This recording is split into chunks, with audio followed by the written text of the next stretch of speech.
On the heels of his Hall of Fame election on Wednesday, Vladimir Guerrero said Thursday, his cap on his Hall of Fame plaque will feature an Angels cap. This is significant on two fronts. Guerrero spent 8 seasons with the Expos and 6 with the Angels. He would have been the Expos' final entry, in all likelihood. Instead, he's not.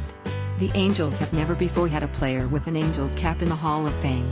Had Vla decided to go in as an Expos player, the Angels were likely waiting until Mike Trout eventually gets in to have one, as Albert Pujols will surely be a Cardinal. Instead, they don't have to wait. The Angels get their first official Hall of Famer. That means there are now 4 teams without representation in the form of a logo on a player's cap: Marlins, Nationals, Rays, and Rockies.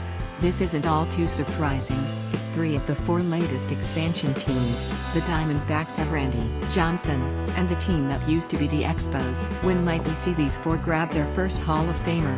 Marlins, it doesn't appear that Gary Sheffield has any hope. Miguel Cabrera seems likely to go in with the Tigers cap. Giancarlo Stanton has been traded to the Yankees after 8 years, but he has 11 years left on this deal and seems set to have lots of postseason chances in the Bronx. If he gets to the Hall, it'll be on the strength of his Yankees years fresh off his MVP in his last Marlins year. On the Marlins' first Hall of Famer, I've got nothing.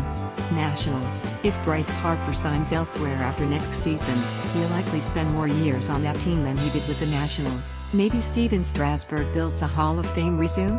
Max Scherzer, though. He now has 3 Cy Youngs. By the time his current deal is up, he'll have played 7 years with the Nats compared to 5 with the Tigers. I think he gets in wearing a Nats cap. Here's your bet.